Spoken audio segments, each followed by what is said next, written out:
You're watching TVC News Hour. Now let's return to our story on the condemnations greeting the ultimatum given to the Igbo to leave the north. With us in the studio to speak on the Kaduna declaration is public affairs analyst Nelson Ekujumi. Nelson, thank you for joining us on TVC News Hour. Thank you very much for having me. Now, I watched our correspondence story, just before your arrival, and some of the commentators there believe that the North should not sit comfortably because the same coalition that fought the Biafra agitation or the secessionist bid in the 60s no longer exists. Do you share that sentiment? Well, thank you very much. Definitely, I want to subscribe to that sentiment because if you look at this agitation for Biafra, it only started resonating again after some of these political elites lost out in the political equation. If you look underneath it, you realize that this struggle for Biafra is more of it's something that has political coloration. It is not geared towards the emancipation of the people of the Southeast, because over the years the Southeast has had political, social and economic leadership, and you ask yourself, in what way have they impacted on the lives of the people?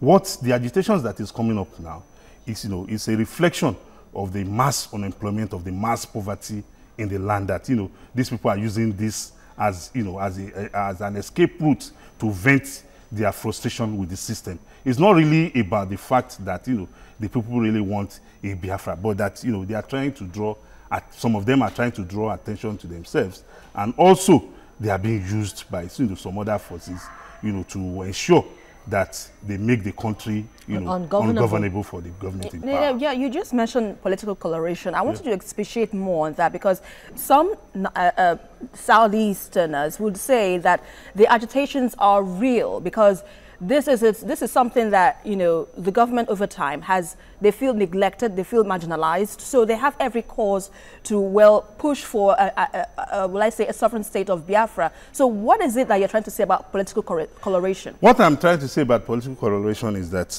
if you look at this agitation that people are clamoring that they've been marginalized, I want to ask, which parts of this country can you point to that is not marginalized?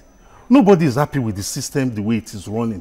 The system is running very slow. The system is running in such a way that, except when you are in the system, you are taken care of. The moment you are out, you are on your own. You look at the plight of pensioners, for example. Okay.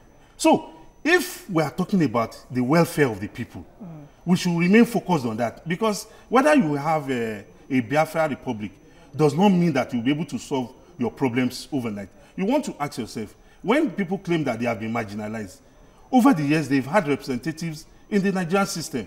They have governors. Today, they have a deputy Senate president. At a point in time, they had the secretary to the government of the federation. They had the deputy deputy House of Reps speaker. In other words, they've occupied some top positions. Yes, they've occupied. They had a former chief of army staff. So it is not about my person is there. It is about how can our interests as Nigerians collectively be guaranteed, whether it is Mr. A or Mr. B. But that is not to say that there's no fear of domination in the polity, which has to be addressed. But if you look at this agitation holistically, with the way it is coming up, it is purely political. Political. Yeah. We'll talk about the political coloration again. But let's look at it again in terms of the balance of power. From the beginning of, transition to democracy from the military in 1999, when the West is in power, the South-South begins a form of agitation. When the North is in power, or for instance, now the North is in power, the Southeast is beginning its agitation, and another agitation was just quelled in the Niger Delta. Why is Nigeria impossible to hold together? Nigeria is impossible to... No, Nigeria is not impossible to hold together. Nigeria is difficult to hold together. Okay, difficult. It is difficult to hold together because of the different interests, different entities. And because over time, you look at the structure of the Nigerian state and you realize that that structure is faulty, even though there are genuine agitations. You talked about the agitations in the Niger Delta. So part of that agitation in the Niger Delta is purely, very legitimate, while some is criminal. resorting to bombing of oil pipelines, you want to ask them, when your son was the president for 5 years, did you bomb the pipeline? You felt it was your own share. You saw how they ran, how the mindset of some characters in the last administration that no, it is our son. Meanwhile, that son of yours is the president of the Federal Republic of Nigeria.